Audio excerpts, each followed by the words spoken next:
Students, good morning. Last class, we have seen about the hormones which were given by the anterior pituitary. So, previous నుంచి మనకు వచ్చేటువంటి hormones ఏవో చూసుకున్నాం. You have seen up to the prolactin hormone. Okay, ఆ తర్వాత next వచ్చేసే hormone ఏది అంటే టీఎస్హెచ్ అంటాం. Full form thyroid stimulating hormone. ఏం చేస్తుంది అది? Stimulates. So it stimulates the thyroid gland to produce what? Hormones. AVV, T3, T4. T3 full form ఏంది? ట్రైఐయోడోథైరోనిన్. నెక్స్ట్ వన్ T4 అంటే థైరాక్సిన్. సో ఈ రెండు హార్మోన్స్ ఇప్పించేది ఎవరు అంటే థైరాయిడ్ స్టిమ్యులేటింగ్ హార్మోన్. అది ఇచ్చేది ఎవరు? మళ్ళీ యాంటీరియర్ పిట్యూటరీ గ్లాండ్ అనమాట. ఓకే, నెక్స్ట్ హార్మోన్ ఏది? ఏసీటీహెచ్ అంటాం. Adrenocorticotrophic hormone. ఇది ఎక్కడదంటే it is secreted by the anterior pituitary gland. ఏం చేస్తుంది అది? It stimulates the adrenal gland. Kidneys పై మనకు ఒక గ్లాండ్ ఉంటుంది ఒకటి. ఓకే, కిడ్నీల పై మనకు ఒక గ్లాండ్ ఉంటుంది. ఆ గ్లాండ్ పేరు ఏం పేరు? Adrenal gland. ఓకే, సో ఆ అడ్రినల్ గ్లాండ్ తెలుగులో ఏమంటే మనం అధివృత గ్రంథి అంటాం. సో ఆ గ్లాండ్ నుంచి ఆ గ్లాండ్ యొక్క పైపురం ఏమంటాం మనము? అడ్రినల్ కార్టెక్స్ అంటాం. దాని పేరు అడ్రినల్ కార్టెక్స్. సో ఆ కార్టెక్స్లోంచి వచ్చే హార్మోన్ ఎవరు అంటే కార్టికోస్టిరాయిడ్స్. క్లియర్? ఎవరు? కార్టికోస్టిరాయిడ్స్. చూడండి, యాంటీపిట్యూటరీ ఏం చేస్తుంది? అడ్రినో కార్టికోట్రాఫిక్ హార్మోన్ అనే హార్మోన్ ఇస్తుంది. అది పోయి ఏం చేస్తుంది? స్టిమ్యులేట్స్ ద అడ్రినల్ కార్టెక్స్ అనమాట. దీనివల్ల మనకి ఏమొస్తుంది? We get corticosteroids. సో మనకు కార్టికోస్టిరాయిడ్స్ కావాలంటే ఎవరు కావాలి? We need stimulation of this cortex by adrenocorticotrophic hormone. ఇది ఇచ్చేది మనకి ఎవరు? మళ్ళీ యాంటీరియర్ పిట్యూటరీ గ్లాండ్ అనమాట. ఓకే, నెక్స్ట్ వన్ ఎఫ్ఎస్హెచ్ అంటాం. FSH, follicle stimulating hormone.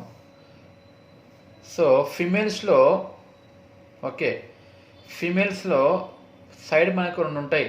అండాశయాలు అంటాం, ఓవరీస్ అంటాం. ఓవరీస్లో వీ హ్యావ్ ఫాలికల్స్. ఏముంటాయి? ఫాలికల్స్ ఉంటాయి. సో ఆ ఫాలికల్స్ అనేవి పూర్తిగా మెచ్యూర్ అయిన తర్వాత మనకి ఏమవుతుంది? ఒక పరిపక్వమైన అండం విడుదలవుతుంది అన్నమాట.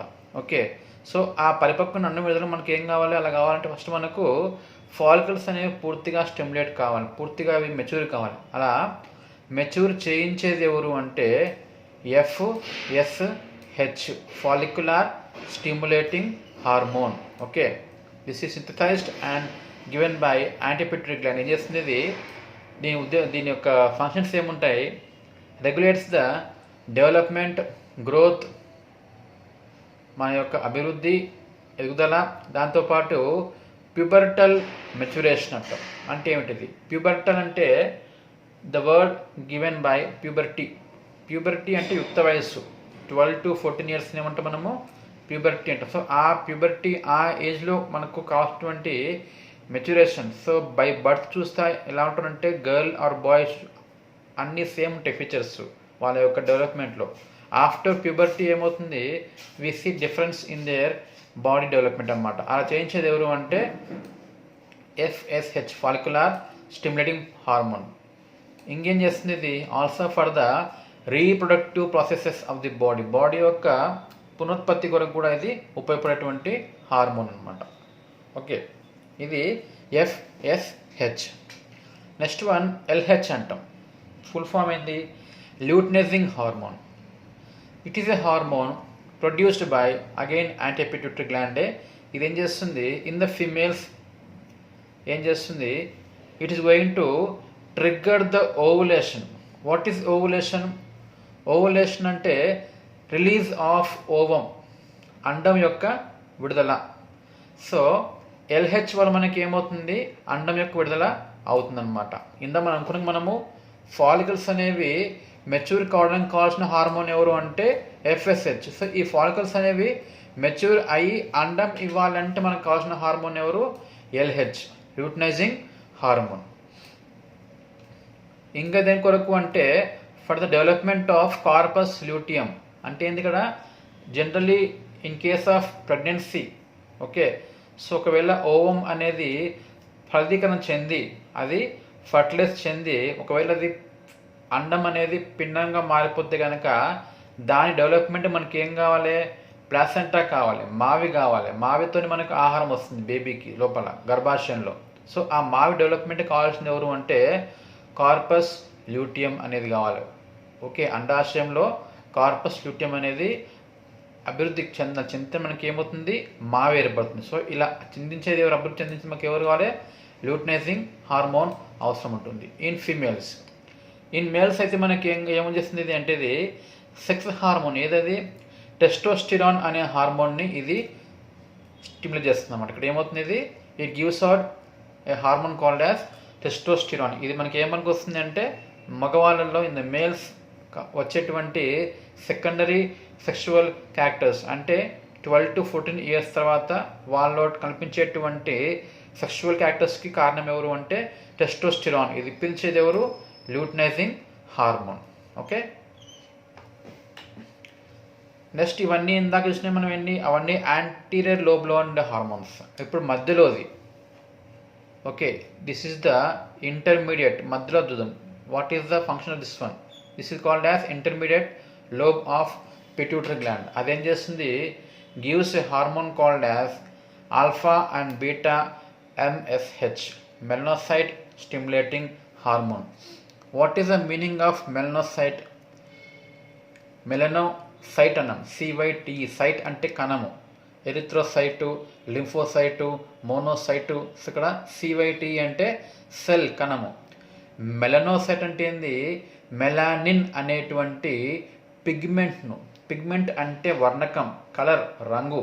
సో మెలానిన్ అనే రంగును కలిగించేటువంటిది ఆ కణం ఏమంటాం మనము, మెలనోసైట్ అంటాం. సో ఇది ఏం చేస్తుంది, it stimulates the production of melanin by the melanocytes in skin and hair. So స్కిన్లో కానివ్వండి, హెయిర్లో కానివ్వండి, మన బాడీకి కలర్ రావాలంటే ఆ వర్ణకం ఏంది, మెలనిన్ అనేది రావాలంటే మనకు కావాల్సిన కణం ఏంది, మెలనోసైట్. సో వాటిని ఉత్తేజపరిచేటువంటి హార్మోన్ ఎవరు అంటే melanocyte stimulating hormones. Okay,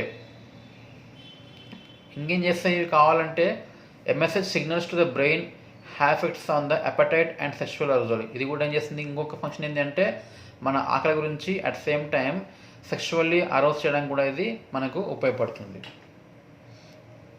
next will see the hormones given by the posterior pituitary. Just now we have seen the hormones given by the anterior pituitary, then intermediate lobe. Now we will see the posterior lobe, వెనకాల. So posterior lobe లో మనకు we have only 2 hormones given by that అన్నమాట. ఏవేవంటే ఒకటి ADH అంటాం, ఇంకొకటి ఏమంటాము oxytocin అంటాం. Okay, ఒకటి ADH, ఇంకొకటి oxytocin. So first will see the ADH, anti diuretic hormone. దానికి ఇంకొక పేరేం పేరు వాసోప్రెసిన్ అంటాం. Okay, other name for the ADH is vasopressin. So ADH full ఫామ్లో will see the meaning anti diuretic hormone అన్నాం. What is the meaning of diuretic? Diuretic అంటే ఏంది, మన బాడీలో కనుక ఒకవేళ ఎక్కువ మోతాదులో వాటర్ ఉండిపోతే కనుక మనకు ఒకవేళ స్వెల్లింగ్స్ ఉంటే, వాపులు ఉంటే, ఇంగ్లీష్లో ఏమంటాం ఎడిమా అంటాం, వాపులు ఉంటే కనుక ఆ వాపులు తగ్గించడానికి ఏం చేస్తుంది ఈ హార్మోను, మూత్రం రూపంలో వాటర్ని బయటికి పంపించేస్తుంది. ఎవరు, డైయూరెటిక్ అంటే ఏంది, శరీరంలోంచి వాటర్ని యూరిన్ రూపంలో వెలుపలికి పంపించేదాన్ని డైయూరెటిక్ అంటాం. యాంటీ డైయూరెటిక్ అంటే ఏంది, దీనికి ఆపోజిట్ అనమాట. అంటే మూత్రంని తక్కువ చేస్తుంది ఇది. అంటే ఇక్కడ వాటర్ కోల్పోకుండా వాటర్ని కాపాడుకోవడానికి, శరీరంలో వాటర్ యొక్క బ్యాలెన్స్ కొరకు నీటిని కోల్పోకుండా కాపాడుకోవడానికి ఏం చేస్తుంది, ఈ ADH హార్మోన్ అనేది మూత్ర పరిమాణాన్ని తగ్గిస్తుంది అన్నమాట. సో మనకు హైపోథలామస్లో ఉన్నటువంటి సుప్రా ఆప్టిక్ న్యూక్లియస్ ఏం చేస్తుంది, ఇది it's going to give out a hormone called as ADH from the posterior pituitary. ఏదది, యాంటీ డైయూరెటిక్ హార్మోన్. ఏం చేస్తుంది, ముఖ్యంగా దీనికి రెండు ఫంక్షన్స్ ఉంటాయి. ఒకటి ఏంది రిటైన్ వాటర్ ఇన్ ద బాడీలో వాటర్ కోల్పోకుండా కాపాడుతుంది అనమాట. ఇంకొకటి ఏంది to constrict the blood vessel. ఇక్కడ ఇది సాధారణంగా ఉన్నటువంటి రక్తనాళం, ఇదేంది కన్స్ట్రిక్టెడ్, ఇక్కడ దారి పెద్ద ఉంది, ఇక్కడ దారి చిన్నగా అయింది. సో ఇక్కడ చిన్న చేసేటువంటి హార్మోన్ ఇది యాంటీ డైయూరిటిక్ హార్మోన్, లేదా ఇంకొక పేరు ఏం పేరు వ్యాసో ప్రెసిన్ అన్నాం. వ్యాసో అంటే రక్తనాళాలు, ప్రెసిన్ అంటే సంకోచం చేయుట. సో ఇక్కడ మనకు ఆ పేరు ఎందుకు వచ్చింది అంటే రక్తనాళాలను అది సంకోచింప చేస్తుంది. Is going to cause contraction of the blood vessels. కాబట్టి ఇంకొక పేరు ఏం పేరు వ్యాసో ప్రెసిన్ అనమాట. ఇది one of the hormone given by the poster pituitary. In case ఒకవేళ మనం కనుక ఈ హార్మోన్ లేకపోతే, in case we have deficiency of this hormone అనుకుందాం, ఏది ఏడిహెచ్ హార్మోన్ లేదు, అప్పుడు ఏమవుతుంది, దీని పని ఏంటి అంటే వాటర్ కోల్పోకుండా చేయాలి. అది హార్మోన్ లేకపోతే ఏమవుతుంది, వాటర్ అంతా కోల్పోవడం జరుగుతుంది. Will see water is last. ఎక్కువ మోతాదులో వాటర్ పోవడం అంటే ఏంది ఎక్సెసివ్ రిపీటెడ్ యూరిన్ ఫార్మేషన్, తరచుగా యూరిన్ ఫార్మేషన్ అవుతుంది. కాబట్టి ఏమవుతుంది, there is again and again passage of urine. దీన్ని ఏమంటాం మనం పాలీయూరియా అంటాం, excessive amount of urine passing. So water బయటికి పోవడం వల్ల మనిషికి ఏమవుతుంది, he will have feeling of thirst, ఎక్కువ దాహం వేస్తుంది, ఎక్సెసివ్ థర్స్ట్ ఉంటుంది. దాంతోపాటు excretion of large amounts of severely diluted urine, పల్చగా ఉండేటువంటి ఎక్కువ మొత్తంలో ఉన్నటువంటి యూరిన్ని పాస్ చేయడం. సో ఈ కండిషన్ ఏమంటాం మనము డయాబెటిస్ ఇన్సిపిడస్ అంటాం. Good morning. కండిషన్ ఏమంటాం మనము డయాబెటిస్ ఇన్సిపిడస్ అంటాం. ఇంకొక పేరు అతిమూత్ర వ్యాధి అంటాం. ఇంకేమవుతుంది ఇక్కడ పాలియూరియా అంటే ఎక్సెసివ్ అమౌంట్ ఆఫ్ యూరిన్. సాధారణంగా మనము పాస్ చేసేటువంటి అమౌంట్ ఆఫ్ యూరిన్ ఎంత డైలీ మనకు 1 to 1.5 లీటర్స్. ఇక్కడ ఏమవుతుంది, దాదాపు 2.5 to 3 లీటర్స్ ఆఫ్ యూరిన్ అనేది బయటికి పాస్ అవుతూ ఉంటుంది అనమాట. నెక్స్ట్ హార్మోన్ ఎవరు మనకు వచ్చే దీంట్లో అంటే ఆక్సిటోసిన్. ఓకే, ఇది last hormone given by the pituitary gland, oxytocin. ఇది కూడా మనకి ఎట్లా వస్తుంది, from the posterior lobe of the pituitary gland వస్తుంది అనమాట. సో దీని పని ఏంది చూడండి, యాక్షన్ ఏంది, stimulates the contraction of mammary gland to produce the milk. So ఫిమేల్స్లో స్తన్యపానం కొరకు స్తనాల యొక్క ఏమంటారు, దాంట్లో మిల్క్ యొక్క ప్రొడక్షన్ కొరకు అట్ సేమ్ టైం వాటి యొక్క కాంట్రాక్షన్.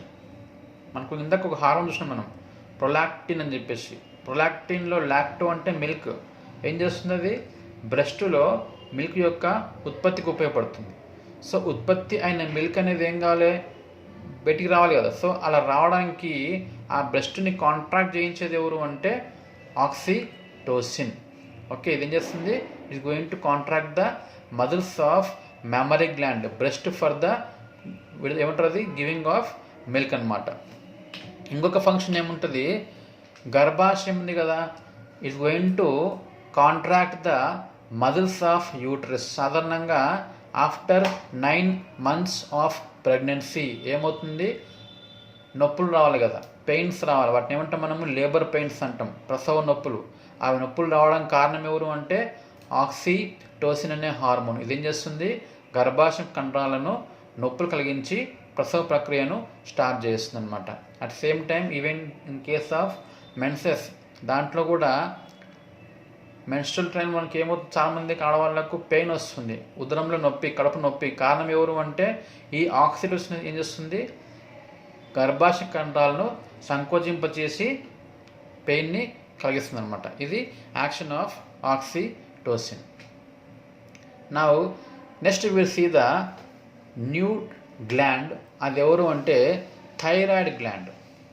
పిట్యూటరీ అయిపోయింది. పిట్యూటరీలో we have 3 parts, anterior pituitary, intermediate pituitary, posterior pituitary అన్నాం. యాంటీ పిట్యూటరీలో మనకు growth hormone, TSH, ACTH, FSH, LH, prolactin అవన్నీ ఉత్పత్తి అయినాయి. ఇంటర్మీడియట్లో మనకు ఉత్పత్తి అయినవి ఏంటివి, only 1 hormone, melanocyte stimulating hormone. పోస్టీరియర్లో మనకు రెండు వస్తాయి. ఒకటేమో ఏడిహెచ్ ఆర్ వాసోప్రెసిన్ అంటాం, ఇంకొకటి oxytocin. So that is the anatomy of pituitary gland. Now we'll see new gland, that is thyroid gland. ఇది ఎక్కడ మనకి ఎక్కడ ఉంటుంది? ఇది సిచ్యువేటెడ్ ఇన్ ద నెక్, మెడ ప్రాంతంలో, in the front of larynx and trachea. So larynx and ట్రాకియాకి ముందర, ఇది ట్రాకియా, ఇది లారింగ్స్ ముందర వీ హ్యావ్ థైరాయిడ్ గ్లాండ్ అనమాట. దాని బరువు ఎంత? దాదాపు 25 grams ఉంటుంది. It looks like butterfly in shape. ఎలా ఉంటుంది షేప్? అది బటర్ఫ్లై ఆకారంలో ఉంటుంది. Consist of 2 lobes, 1, 2. We have right lobe and left lobe. మధ్యలో ఏముంటుంది? దీన్ని ఏమంటాం మనము? ఇది isthmus. This is right lobe, left lobe, this is isthmus. Okay. So thyroid నుంచి వచ్చే హార్మోన్స్ ఏమిటి? We have T3 and T4. T3 అంటే ఏంది? Triiodothyronine. ఇంకొకటి T4 అంటే థైరాక్సిన్. సో T3 ఏం చేస్తుంది? It affects almost every physiological process in the body. దాదాపు ప్రతి ఒక్క ఫంక్షన్కి ఉపయోగపడుతుందంట బాడీలో. ఏదేది? గ్రోత్ అండ్ డెవలప్మెంట్లో మనకు వస్తుంది, మెటబాలిజం మనకు వస్తుంది, బాడీ టెంపరేచర్ మనకు వస్తుంది, అండ్ హార్ట్ రేట్ మనకు వస్తుంది అన్నమాట. సో ఇక్కడ మనిషి యొక్క డెవలప్మెంట్కి ఉపయోగపడుతుంది. మెటబాలిజం అంటే ఏంది? ఆహారం సరిగ్గా జీర్ణం కావడము, తర్వాత అది మంచి శోషణ కావడము, అబ్జర్వ్ కావడము. ఇంకోటి మెటబాలిజం బాగా చేయడం. మెటబాలిజం బాగాలేకపోతే ఏమవుతుంది? మనకు వెయిట్ పెరిగిపోతాం. సో ఈ హార్మోన్ లేకపోతే ఏమవుతుంది? వెయిట్ పెరిగిపోతాం. T4 ఏం చేస్తుంది? ఇది కూడా controls the development and maturation. Excessive thyroxine వల్ల మనకి ఏమవుతుంది? There is rapid development. సడన్గా డెవలప్మెంట్ చేయడానికి కారణం ఎవరు అంటే హార్మోన్ కాల్డ్ యాజ్ T4. గుర్తుపెట్టుకోండి, తక్కువ T3 ఉంటేనేమో మనకి ఏమవుతుంది? వెయిట్ పెరిగిపోతాము. ఎక్కువ ఉంటే ఏమవుతుంది? వీ హ్యావ్ ర్యాపిడ్ గ్రోత్ అనమాట. ఒకవేళ డెఫిషియన్సీ ఆఫ్ థైరాక్సిన్ వల్ల మనకి ఏమవుతుంది? Delay development. అంటే ఇక్కడ ఏంది? అన్నీ డిలే అయిపోతుంటాయి. ఒకవేళ తక్కువ అయితే కనుక, ఎక్కువైతే అన్నీ ఫాస్ట్ అయిపోతుంటాయి అన్నమాట. మూడవ హార్మోన్ ఎవరు అంటే క్యాల్సిటోనిన్. ఫస్ట్ రెండు ఏమున్నాయి? T3 triiodothyronine, second one T4 thyroxine, third one ఏంది? Calcitonin. It is a hormone given by the C cells of thyroid gland. ఇది ఏం చేస్తుంది? దాంట్లోనే మనకు అర్థం ఉంది. క్యాల్సి అన్నాం. క్యాల్సి అంటే కాల్షియం. మెయిన్లీ ఏం చేస్తుంది ఇది? It increases the bone calcium. దాంతోపాటు డిక్రీజెస్ ద బ్లడ్ కాల్షియం. బ్లడ్లో కాల్షియం తక్కువ చేసేసి ఆ కాల్షియం తీసుకుపోయి బోన్లోకి ఇస్తుంది. సింపుల్. ఏం చేస్తుంది అది? బ్లడ్లో ఉన్న కాల్షియం తీసుకొని వెళ్ళి బోన్లో ఇచ్చేస్తుంది. సో దానివల్ల మనకి ఏమవుతుంది? బోన్లో కాల్షియం పెరుగుతుంది, బ్లడ్లో కాల్షియం తగ్గిపోతుంది అనమాట. ఓకే. దీనికి ఆపోజిట్గా పనిచేసేటువంటి హార్మోన్ ఎవరు అంటే పారాథైరాయిడ్ హార్మోన్ అంటాం. ఏ హార్మోను? Parathyroid hormone. ఇదేం చేస్తుంది? బ్లడ్లో కాల్షియం లెవెల్ని పెంచుతుంది. It's going to increase. ఎవరు?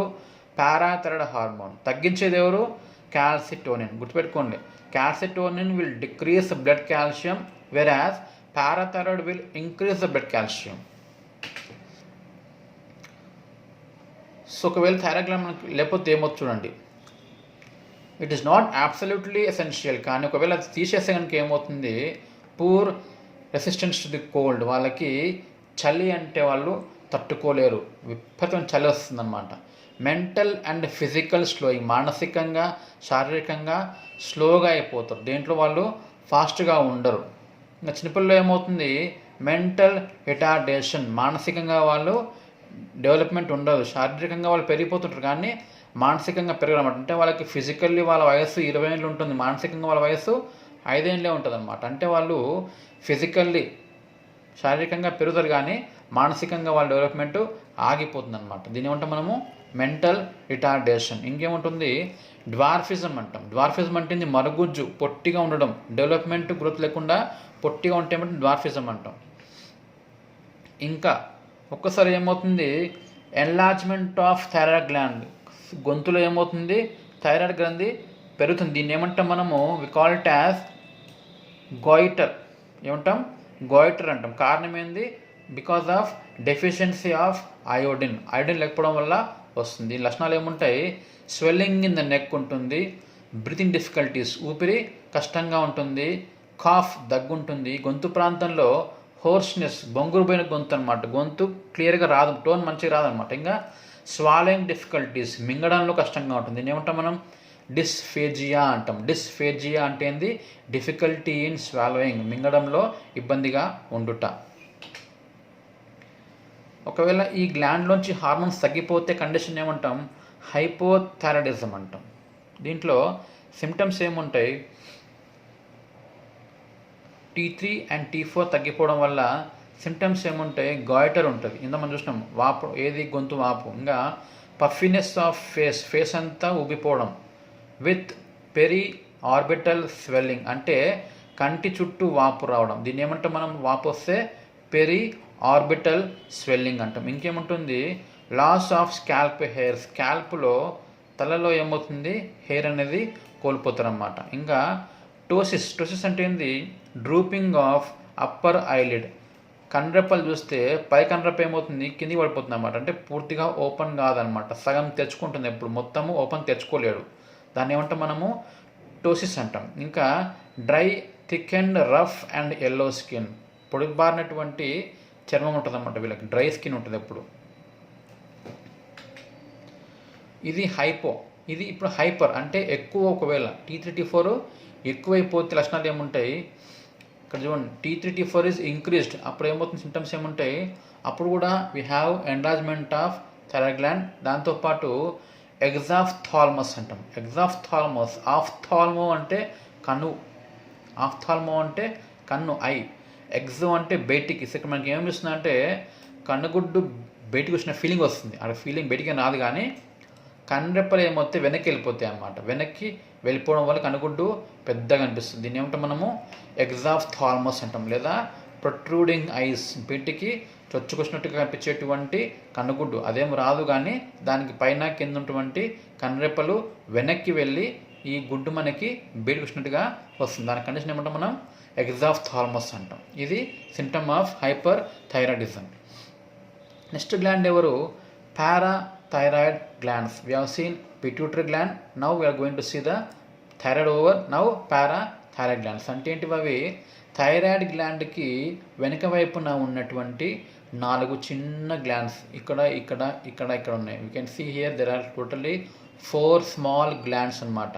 ఓకే, ఇవన్నీ ఏంటివి? Parathyroid glands. We have 4 అన్నమాట. Their removal can cause death from asphyxia. ఇవి తీసేస్తే ఏమవుతుంది? There is death from affection, ఊపిరాడక చనిపోవడానికి అవకాశం ఉంటుంది. సో ఈ గ్లాండ్ నుంచి వచ్చే హార్మోన్ ఏమంటాం మనం? పారాథైరాయిడ్ హార్మోన్ అంటాం. మనం చూసినాం మనం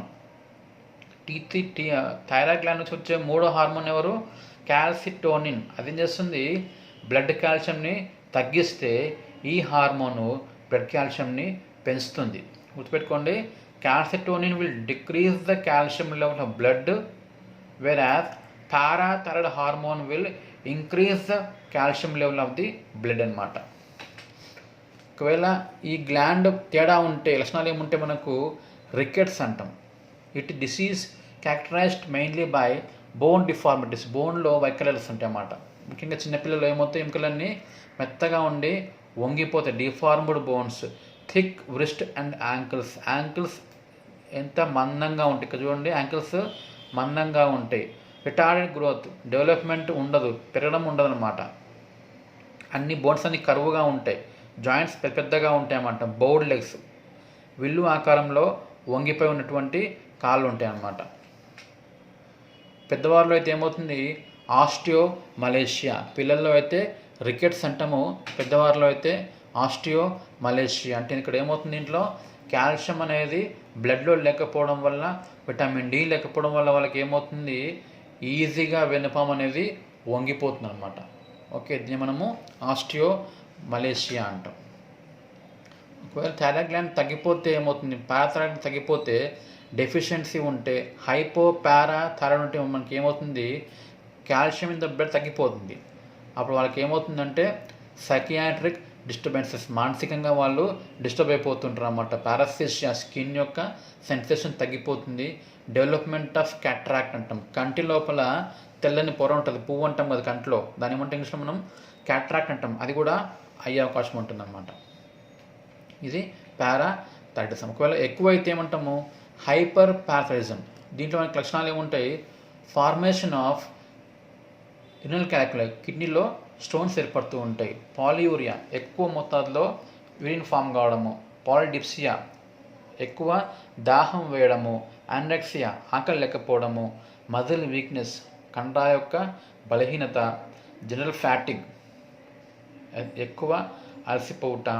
క్యాల్సిఫికేషన్ ఆఫ్ సాఫ్ట్ టిష్యూస్లో కాల్షియం ఎక్కువైపోతుంది అన్నమాట. ఇవి లక్షణాలు ఏవి, ఒకవేళ పారాథైరాయిడ్ హార్మోన్స్ ఎక్కువగా సెక్రేషన్ జరుగుతాయి అన్నమాట. Okay, now remaining the glands we'll see in the next class.